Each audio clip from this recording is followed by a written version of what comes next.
નમસ્કાર મિત્રો, આપણે નેક્સ્ટ લેક્ચરની અંદર ડેલ્ટા H બરાબર delta U plus delta N gas RT અચળ દબાણે અને અચળ કદે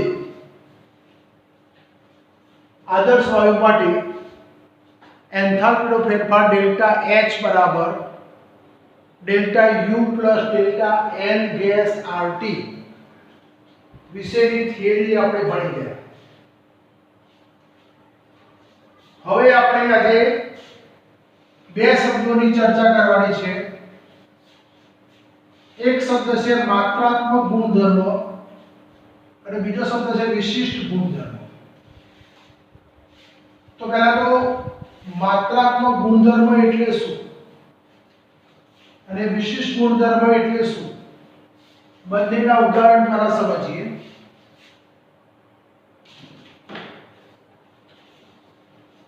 પહેલો શબ્દ છે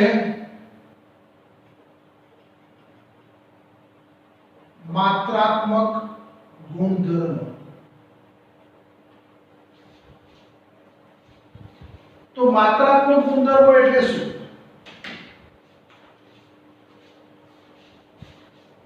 તો પહેલા આપણે એની વ્યાખ્યા સમજીએ.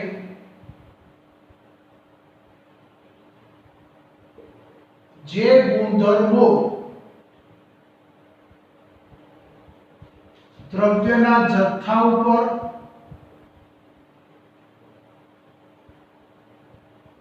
દ્રવ્યના કદ ઉપર અને દ્રવ્યના પરિમાપ ઉપર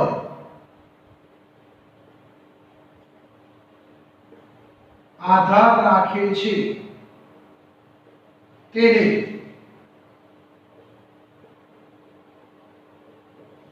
માત્રાત્મક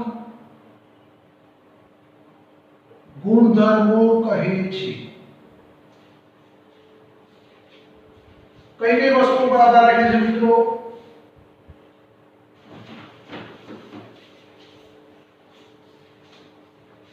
દ્રવ્યના જથ્થા ઉપર, દ્રવ્યના કદ ઉપર અને દ્રવ્યના પરિમાપ ઉપર આધાર રાખે છે, જેને માત્રાત્મક ગુણધર્મો કહે છે. દાખલા તરીકે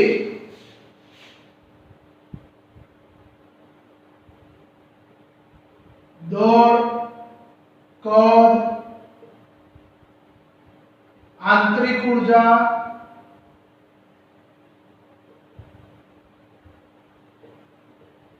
એન્થાલ્પી, જથ્થો વગેરે. બીજો શબ્દ જોઈએ વિશિષ્ટ ગુણધર્મો. વિશિષ્ટ ગુણધર્મો આની બિલકુલ વિરુદ્ધમાં એની વ્યાખ્યા જોઈએ. જે ગુણધર્મો દ્રવ્યના જથ્થા ઉપર, દ્રવ્યના કદ ઉપર કે દ્રવ્યના પરિમાપ ઉપર આધાર રાખતો નથી, તો તેને વિશિષ્ટ ગુણધર્મો કહે છે. અહીંયા જે આપણે દ્રવ્યના જથ્થા ઉપર, દ્રવ્યના કદ ઉપર કે દ્રવ્યના પરિમાપ ઉપર આધાર રાખતો નથી.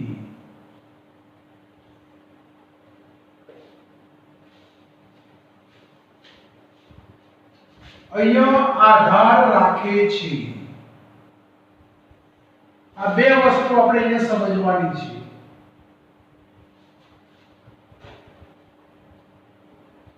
અહીંયા છે તમારું તાપમાન, દબાણ, ઘનતા વગેરે.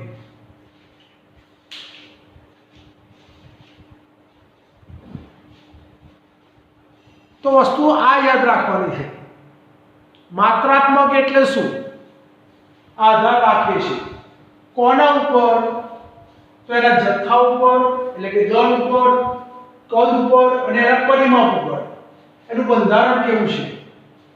જ્યારે વિશેષ ગુણધર્મ એ આધાર આપતો નથી તો તેને આપણે શું કહેવાય છે? વિશિષ્ટ ગુણધર્મો તરીકે ઓળખવામાં આવે છે. તો આ વ્યાખ્યા જરા સ્ક્રીનશોટ પાડી દેજો મિત્રો. આપણે અહીંયા માત્રાત્મક અને વિશેષ ગુણધર્મો માટે આપણે એક આકૃતિ દ્વારા સમજાવવાનો ટ્રાય કરીએ છીએ. દાખલા તરીકે આપણે કહીએ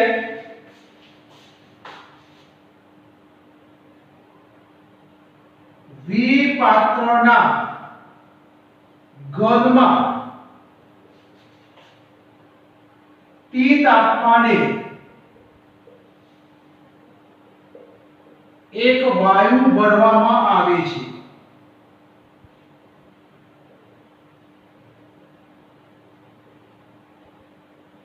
પછી તે કદના બે ભાગમાં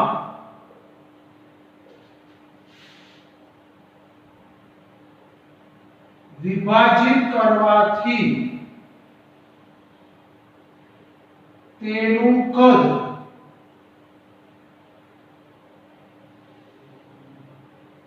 અડધું થાય છે, જે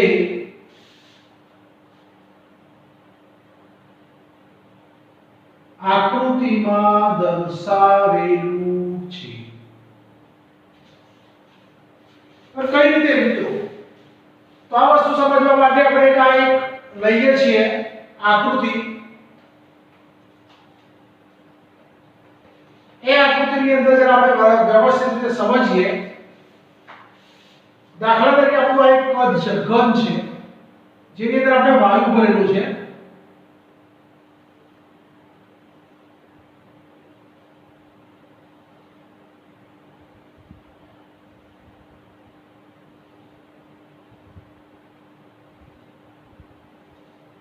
અહીંયા આપણે જોઈએ આ એક કદ છે, એમાં પાત્રનું કદ V છે અને તાપમાન શું છે? T છે. એટલે કેટલા ભાગમાં વિભાજિત કરીએ? બે ભાગમાં. તો શું થશે? તો ફરીથી આપણે જરા સમજી લઈએ ના.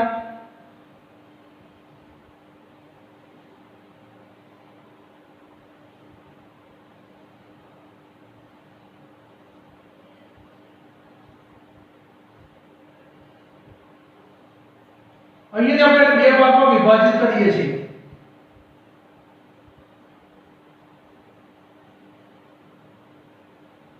તો પાત્રનું કદ V થશે અને એનું તાપમાન શું થશે? T થશે. આ ટોટલ કદ હતું, એના બે ભાગ થયા. હવે ફરીથી આનું ફરીથી કદ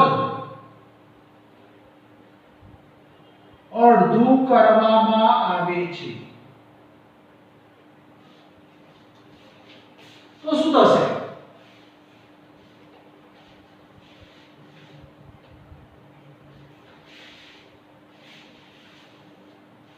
તો એના માટે આપણે અહીંયા આકૃતિ જરા જોઈ લઈએ. ઉપરની આકૃતિ ફરીથી આપણે આ પાત્ર લઈ લઈએ, કદ. આ એક ઘન લઈ લઈએ. આ ઘનની અંદર આપણે અહીંયા સમજી લઈએ છીએ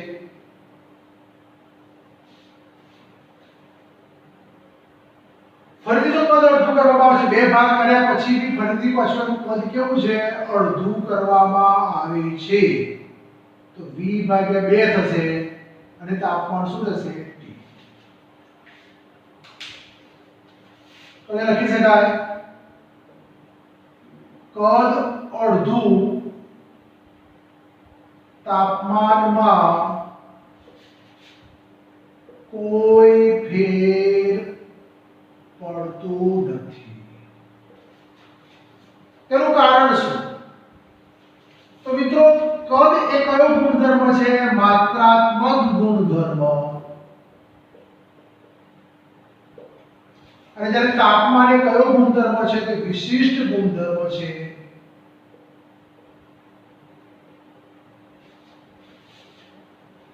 માત્રાત્મક ગુણધર્મ એટલે દ્રવ્યનો જથ્થો હોય, કદ હોય કે દળ હોય કે આંતરિક ઉર્જા કે એન્થાલ્પી હોય.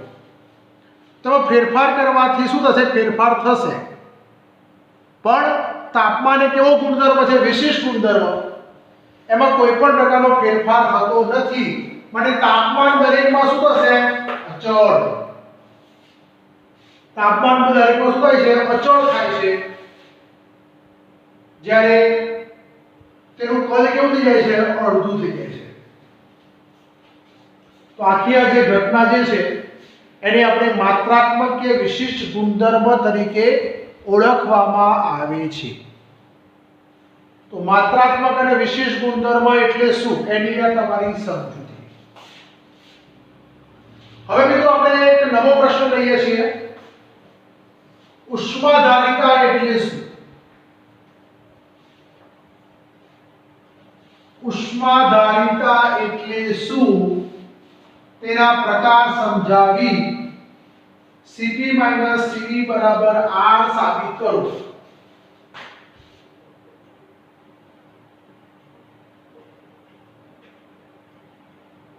ઉષ્માધારિતા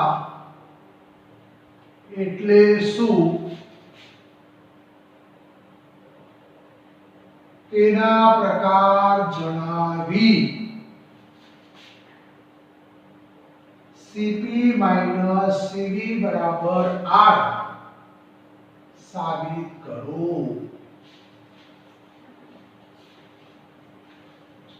ઉષ્માધારિતાને આપણે ઉષ્મા ક્ષમતા પણ કહેવાય છે, હીટ કેપેસિટી.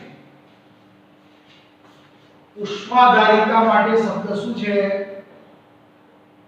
ઉષ્માધારિતા અથવા લખાય છે ઉષ્મા ક્ષમતા અથવા લખાય છે અંગ્રેજીમાં હીટ કેપેસિટી.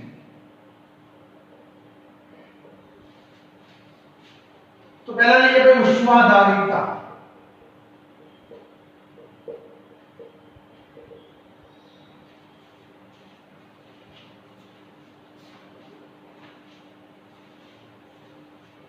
તો ઉષ્માધારિતા એટલે શું? તો આપણે જરા સમજીએ કે ભાઈ પદાર્થનું તાપમાન, પદાર્થનું તાપમાન 1 ડિગ્રી સેલ્સિયસ જેટલું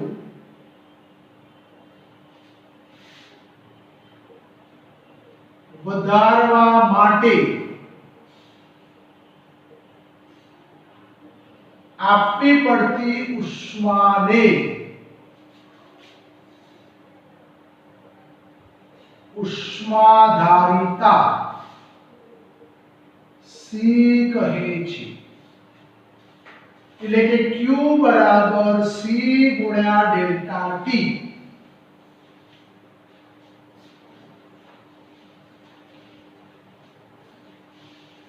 એટલે કે Q ઉષ્મા કેટલી આપવી પડે છે? તો કોઈ પણ પદાર્થનું તાપમાન 1 ડિગ્રી સેલ્સિયસ જેટલું વધારવા માટે આપવા પડતી ક્ષમતા. તો C બરાબર સૂત્ર શું થાય? Q ભાગ્યા ડેલ્ટા T. Q નો એકમ આપણે કેલરી અથવા જૂલ લઈ શકાય. કેલરી અથવા જૂલ. અને ડેલ્ટા T બરાબર ડિગ્રી સેલ્સિયસ. એટલે કે 1 ડિગ્રી સેલ્સિયસ જેટલું તાપમાન વધારવા માટે જરૂરી ઉષ્માના જથ્થાને ઉષ્મા ક્ષમતા શું કહે છે? C કહે છે.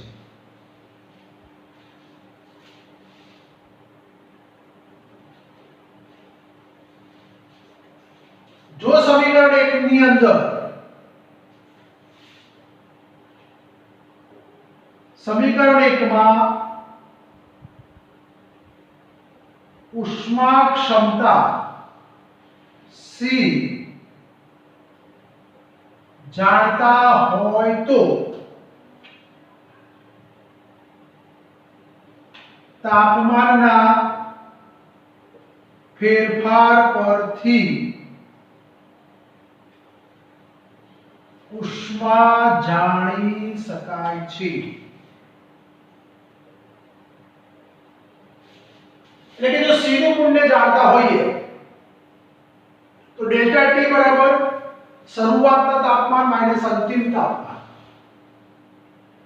તો કે શરૂઆતનું તાપમાન 0 ડિગ્રી હોય, અંતિમ તાપમાન 1 ડિગ્રી હોય, તો બંને તફાવત કેટલો પડે? 1 ડિગ્રી મળશે। તો બંનેના ગુણાકાર ઉપરથી કેટલી ઉષ્માનું શોષણ થશે તે જાણી શકાય છે। દાખલા તરીકે કોઈ પાણીનું તાપમાન ઊંચા તાપમાને પાણીનું તાપમાન ઊંચા તાપમાને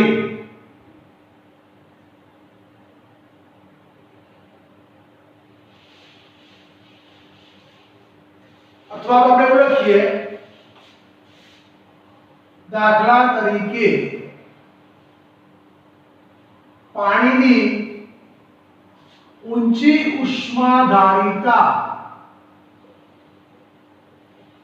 પાણીની ઊંચી ઉષ્માધારિતા માટે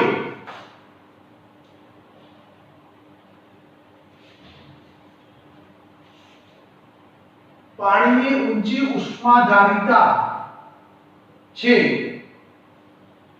તેના માટે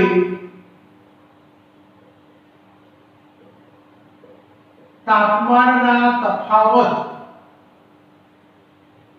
માં ઊર્જાની વધારે જરૂર પડે છે। ઉષ્મા ક્ષમતાનો સિમ્બોલ શું છે? તમારો C છે। એટલે જો કોઈ પણ પાણીની ઉષ્માધારિતા C વધારે હોય તો તાપમાનનો તફાવત ઓછો હોય તો તેના માટે ઊર્જાની હંમેશા વધારે જરૂર પડે છે। અને Q બરાબર C ગુણ્યા ડેલ્ટા T। પાણીની ઊર્જા કેટલી જોઈએ? તો C અને ડેલ્ટા T ના ગુણાકાર જેટલી જોઈએ। તો તેને આપણે ઉષ્માધારિતા કહે છે। ઉષ્માધારિતાની અંદર બીજી વ્યાખ્યા છે મોલર ઉષ્માધારિતા। મોલર ઉષ્માધારિતા, મોલર એટલે મોલર। तो અહીંયા લખી દઈએ 1 મોલ પદાર્થનું તાપમાન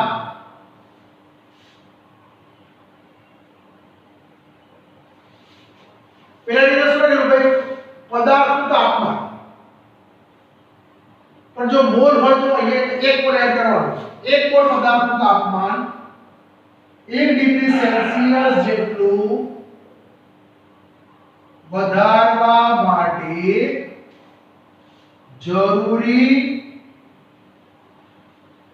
ઉષ્માના જથ્થાને મોલર ઉષ્માધારિતા કહે છે। Q બરાબર C ગુણ્યા ડેલ્ટા T ગુણ્યા સ્મોલ n। ચલો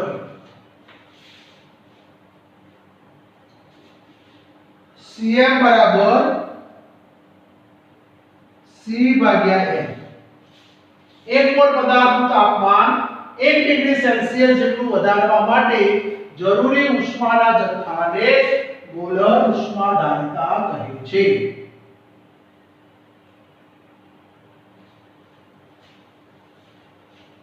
હવે એક નાની બીજી વ્યાખ્યા છે વિશિષ્ટ ઉષ્માધારિતા।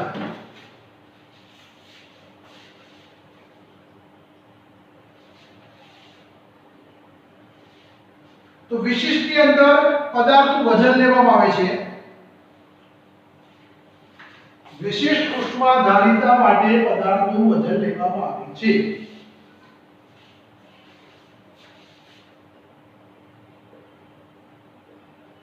વિશિષ્ટ ઉષ્માધારિતા 1 ગ્રામ પદાર્થનું તાપમાન 1 ડિગ્રી સેલ્સિયસ જેટલું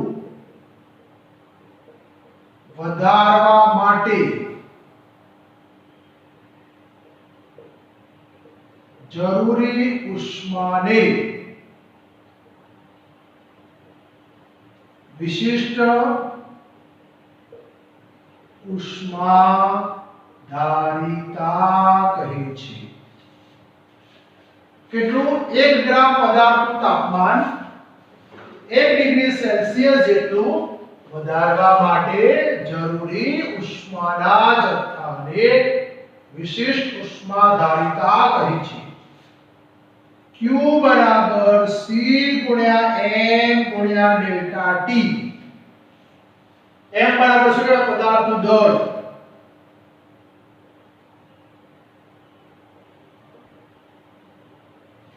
ડેલ્ટા T બરાબર તાપમાન છે, C બરાબર ઉષ્માધારિતા છે, Q બરાબર ઉષ્મા ઊર્જા. તો આને શું કહેવાય છે? આપણે વિશિષ્ટ ઉષ્મા ક્ષમતારિતા કહે છે. એટલે એ ત્રણ વ્યાખ્યા હતી: ઉષ્માધારિતા, મોલર ઉષ્માધારિતા અને વિશિષ્ટ ઉષ્માધારિતા એટલે શું? હવે જે આપણે Cp અને Cv વચ્ચેનો તફાવત લેવાનો છે, જરા ખબર પાડી લેજો.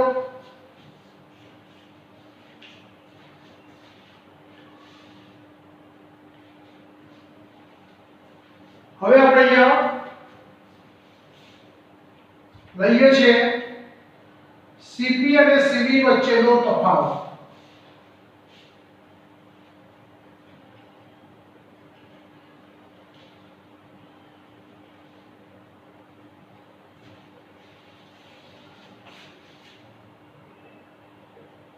Cp અને Cv વચ્ચેનો સંબંધ.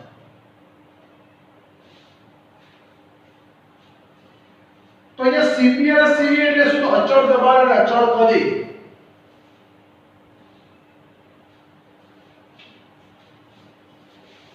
તો લખીએ અહીંયા અચળ કદે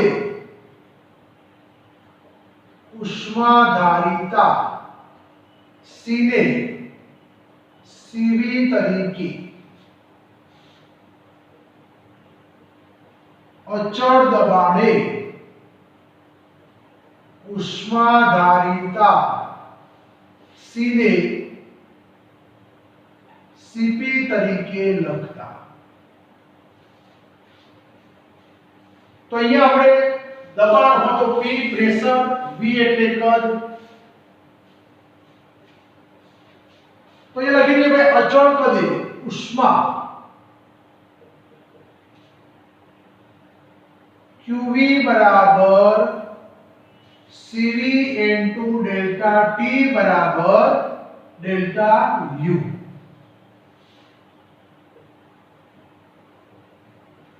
અચળ દબાણે QP બરાબર CP ડેલ્ટા T બરાબર ડેલ્ટા H. સમીકરણ નંબર 1, સમીકરણ નંબર 2.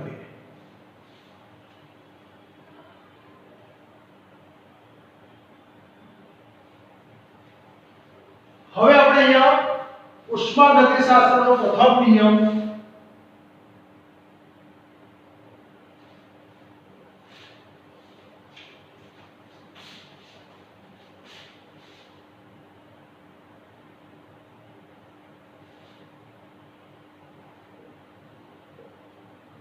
एक मोल चलो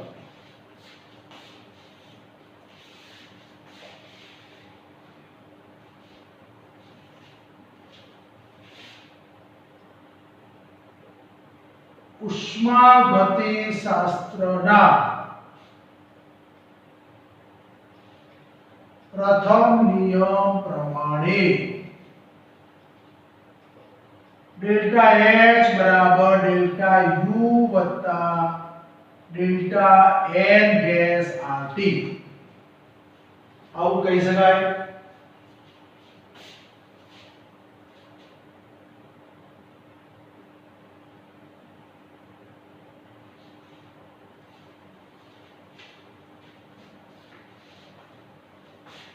હવે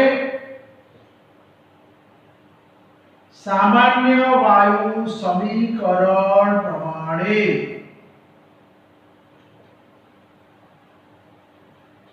PV બરાબર nRT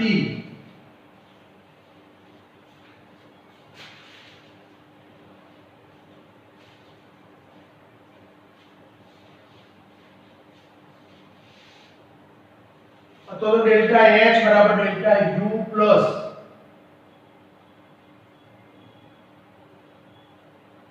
PV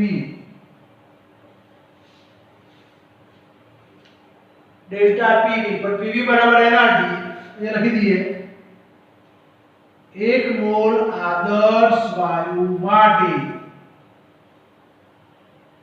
n बराबर 1 લઈએ समीकरण नंबर 2 अथवा तो 3 समीकरण 3 માં n बराबर 1 મૂકતા तो શું થાય डेल्टा H बराबर delta U plus delta RT समीकरण नंबर શું થશે તમારું 4. હવે આપણે જોઈએ અહીંયા શું કર્યું આપણે PV ની જગ્યાએ nRT મૂકી દીધું અને nRT માં n બરાબર કેટલા કરી દીધા 1. તો આપણે પહેલા અહીંયા સમીકરણ મૂકી દઈએ डेल्टा H बराबर डेल्टा U वत्ता શું થશે આ મૂકી દીધું છે પ્રમાણે સમીકરણ. ચલો આનું સાદું રૂપ આપીએ डेल्टा H बराबर डेल्टा U वत्ता R डेल्टा T समीकरण नंबर નથી લખતો. હવે डेल्टा H અને डेल्टा U ની કિંમત સમીકરણ 5 માં મૂકતા તો લખી દઈએ समीकरण 5 માં समीकरण 1 અને समीकरण 2 ની કિંમત મૂકતા તો डेल्टा H ની જગ્યાએ શું મૂકીશું Cp डेल्टा T बराबर Cv डेल्टा T वत्ता R डेल्टा T. હવે આ સમીકરણમાંથી ડેલ્ટા T આપણે કોમન કાઢી લઈએ. હવે આને આપણે આ બાજુ લઈ જઈએ તો શું થાય Cp delta T Cv delta T बराबर R डेल्टा T. બંનેમાંથી ડેલ્ટા T કોમન કાઢીએ તો Cp Cv डेल्टा T बराबर R delta T. Delta T उड़ी गया तो Cp Cv बराबर R. આપણું આ સૂત્ર સાબિત થયું. એટલે કે અચળ દબાણે ઉષ્માધારિતા અને અચળ પદે ઉષ્માધારિતાનો તફાવત એ R ના મૂલ્ય જેટલો હોય છે. તો આને આપણે Cp અને Cv વચ્ચેના તફાવત તરીકે ઓળખવામાં આવે છે. તો Cp અને Cv વચ્ચેનો તફાવત આ રીતે સમજાવી શકાય.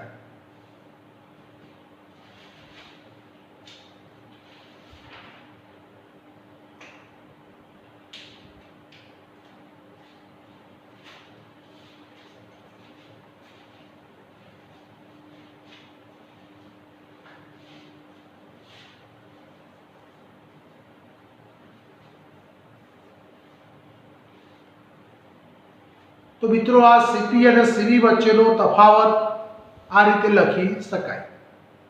બરાબર. હવે આપણે અહીંયા Cp અને Cv આ બંનેનો સંબંધનો સૂત્ર તો આપણે મળી ગયું.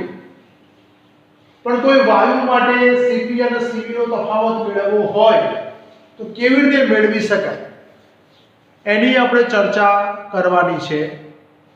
તો આટલું લખી કાઢો, પછી આપણે આગળ જરા સમજાવીએ છીએ કે સીપી અને સીવી વચ્ચેનું સૂત્ર કેવી રીતે સાબિત કરી શકાય. બરાબર, ચલો આટલું લખી કાઢો.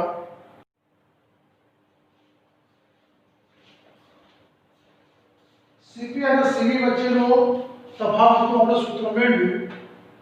હવે આ સૂત્રની અંદર થોડું જે ડબલ અને નીટ માટે આપણે લઈએ છીએ.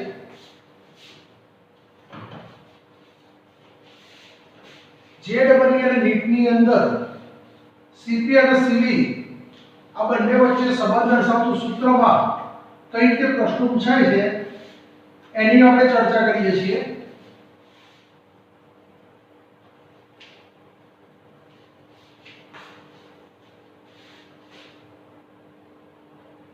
જે ડબલ ઈ અને નીટ અથવા નીટ.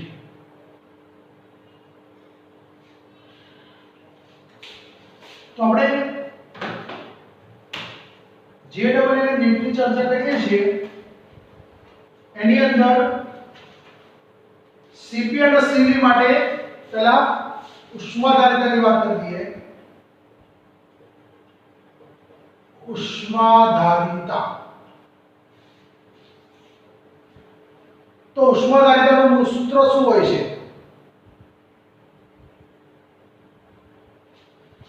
તો આપણે સૂત્ર જોયું કે Q બરાબર C * ડેલ્ટા T. તો C બરાબર Q ભાગ્યા ડેલ્ટા T. સમીકરણ નંબર 1.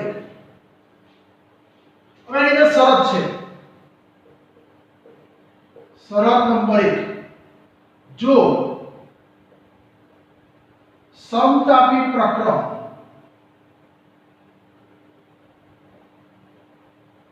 હોય તો ડેલ્ટા T બરાબર 0, તો C બરાબર Q ભાગ્યા 0 માટે C બરાબર શું થઈ જાય? અનંત.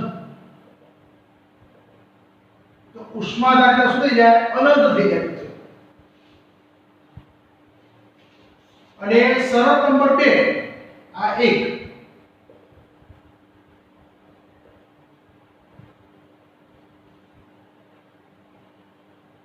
સમોષ્મી પ્રક્રમ માટે તો Q બરાબર 0, તો C બરાબર Q ભાગ્યા ડેલ્ટા T. તો Q બરાબર 0 હોય તો શું થાય? C બરાબર 0. તો અહીંયા આપણે C બરાબર અનંત અને C બરાબર 0 એની આપણે આ ચર્ચા કરી. આ ખાસ યાદ રાખજો, ઘણી વખત જે ડબલ અને નીટની અંદર પૂછાતો હોય છે પ્રશ્ન. આપણે ચાલુ પાઠની અંદર જે ડબલ અને નીટ ની અંદર પ્રશ્નો કેવી રીતે પૂછાય છે આપણે એની પણ ચર્ચા કરતા રહીશું. એટલે મિત્રો વિડિયો ખાસ જોજો, જેની અંદર સબસ્ક્રાઇબ કરવાનું ભૂલતા નહીં.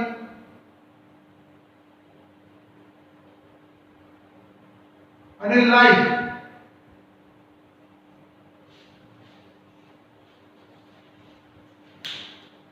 તો હવે આપણે આગળ જરા જોઈએ છીએ. એક દાખલો છે. દાખલા તરીકે N2 વાયુ માટે Cp - Cv બરાબર R નું મૂલ્ય મેળવો. આવો દાખલો છે. તો આની ડાયરેક્ટ ફોર્મ્યુલા છે કે Cp - Cv બરાબર R. આપણે આ સૂત્ર છે. ત્યારે કોઈ પણ વાયુ માટે જોતા હોઈએ ત્યારે આપણે અણુભાર ગણવાનો હોય છે. તો સૂત્રમાં થોડો ફેરફાર કરીએ. mCp - mCv બરાબર R. m બરાબર શું? તો m બરાબર N2 વાયુનો આણ્વીય દળ. કેટલો થાય? 28. 14 28 થાય તો શું થાય? 28 Cp 28 Cv બરાબર R. શું કોમન નીકળ્યો 28 નીકળ્યો તો CP CV 28 બરાબર R તો CP CV બરાબર R ભાગ્યા 28 તો એક આ રીતે પણ તમને કિંમત મળે છે CP CV નું કિંમત એક આ રીતે પણ તમે મેળવી શકો છો બીજું CP CV માટે શું કરી શકાય તો કયો બેઝિક એસિડ વાયુ છે મોનોબેઝિક છે ડાયબેઝિક છે કે પછી પોલીબેઝિક છે સિંગલ મોલેક્યુલર છે ડબલ મોલેક્યુલર છે કે બે કરતા વધારે વાયુઓ ભેગા થયેલા છે મોટા ભાગે આપણે ગેસ વાયુ માટેની વાત કરીએ છીએ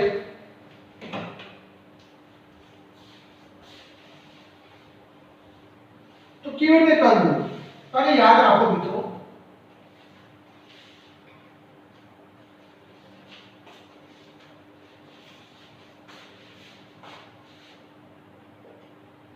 મોનોબેઝિક વાયુ માટે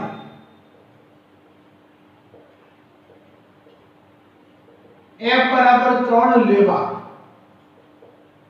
આ સાદીકરણ નથી પણ આપણે ડાયરેક્ટ એક્સેપ્ટ કરવાનું છે કયા વાયુ હોય હિલિયમ હોય નિયોન હોય આર્ગોન હોય એટલે કે એક જ વાયુ હોય એક જ અણુ હોય એક જ પરમાણુ હોય ડાયબેઝિક વાયુ તો કયા વાયુ હોય એના માટે F બરાબર 5 લેવાના એની અંદર આપણે N2 છે O2 છે પછી F2 છે વગેરે અને ત્રીજો છે પોલી બેઝિક વાયુ અસંખ્ય વાયુ ભેગા થયેલા હોય એના માટે F બરાબર 6 લેવાના CO2 છે NO2 છે N2O છે O3 છે વગેરે આ ડાયરેક્ટ યાદ રાખવાનું છે ઘણી વખતે JEE અને NEET ની અંદર પૂછાતું હોય છે એટલા માટે આપણે તમને શીખવાડીએ છીએ હવે આ F નો ઉપયોગ કેવી રીતે કરવો તો આપણે સૂત્ર લખીએ CP CV બરાબર R તો CV બરાબર શું થાય તો CV બરાબર F ભાગ્યા 2 R આવું લઈ શકાય તો CP બરાબર શું થાય CV R થાય CV બરાબર શું થાય F ભાગ્યા 2R R કોમન નીકળ્યો તો F ભાગ્યા 2 1 R તો આ તમારું થયું CP અને આ શું થયું CV CP અને CV ની વેલ્યુ પરથી તમે મોનો ડાયબેટ પોલીબેઝિક એસિડ માટે બે વાયુ માટે તમે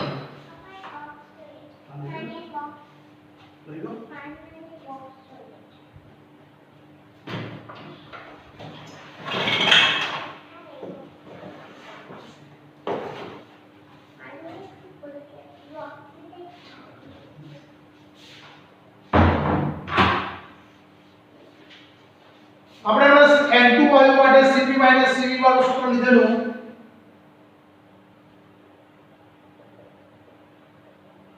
CP CV બરાબર R નું સૂત્ર મેળવ્યું તો N2 વાયુ કયો છે ડાયાબેટિક છે તો આપણે F બરાબર કેટલા મળશે 5 મળશે તો CP અને CV ની અંદર કિંમતો મૂકી દઈએ CP બરાબર શું થાય સૂત્ર F ભાગ્યા 2 1 માઈનસ F ભાગ્યા 2 R બરાબર R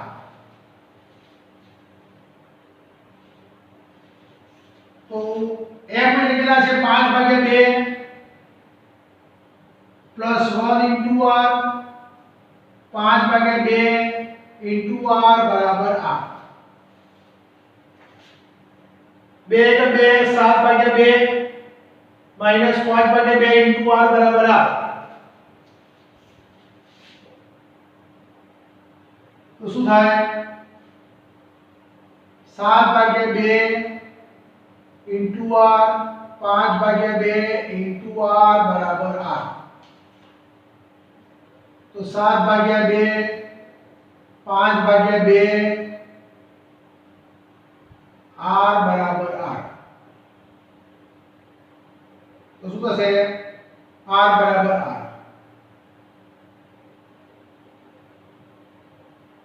બરાબર 1. તો આવું એક આપણે સૂત્ર સાબિત કરી શકીએ છીએ. તો આપણે એક સાદી સિમ્પલ સમજૂતી હતી.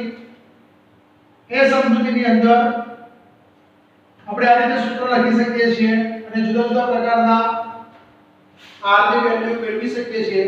આ તો સાદું સિમ્પલ એક ઉદાહરણ હતું. હવે ઉદાહરણની અંદર આપણે એક કોઠો બનાવીએ છીએ. એ કોઠાની અંદર આપણે જુદી જુદી પ્રકારની કિંમતો લખીએ અને એના વિશેની માહિતી મેળવીએ.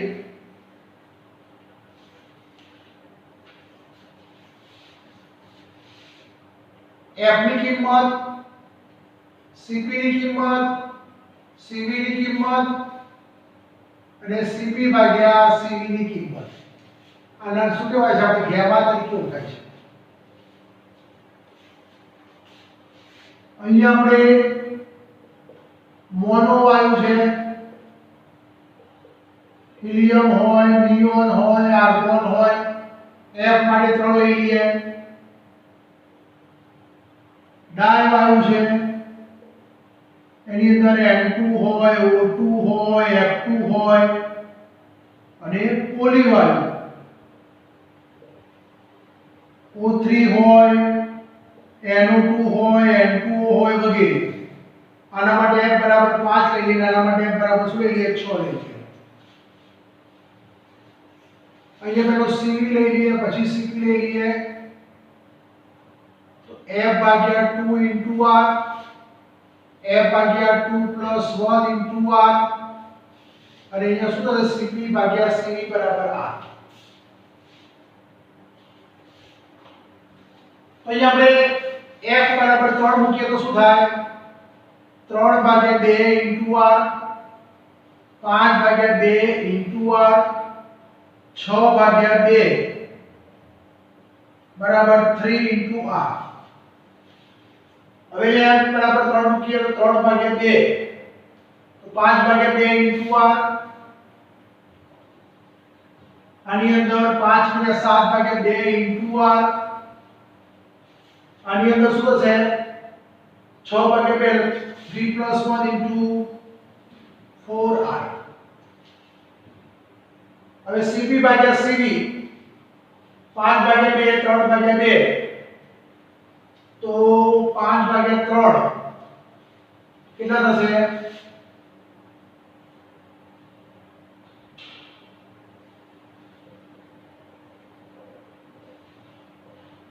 1.66 જેવી કિંમત થશે. 7/2 r 5/2 r તો 2 નીકળી જશે. 7/5 1.4 થશે અને 4/3 1.33 થશે. તો Cp ભાગ્યા Cv માં કોની ઉષ્માધારિતા વધારે? તો Cp ભાગ્યા Cv માં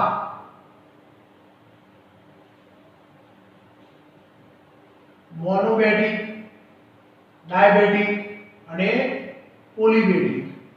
મોનો એટલે 1.66, ડાય એટલે 1.4 અને પોલી એટલે 1.33. ઉષ્માધારિતા. તો આ રીતે કોઈ પણનો ઉષ્માધારિતાની અંદર વેલ્યુ મેળવી શકાય છે. તો આપણે JEE અને NEET ની અંદર આપણે આ રીતે આપણે ચર્ચા કરી જેની અંદર ઉષ્માધારિતા વિશે સમજી શકાય. ઓકે મિત્રો, આટલું લખી કાઢો. હવે નેક્સ્ટ લેક્ચરની અંદર આપણે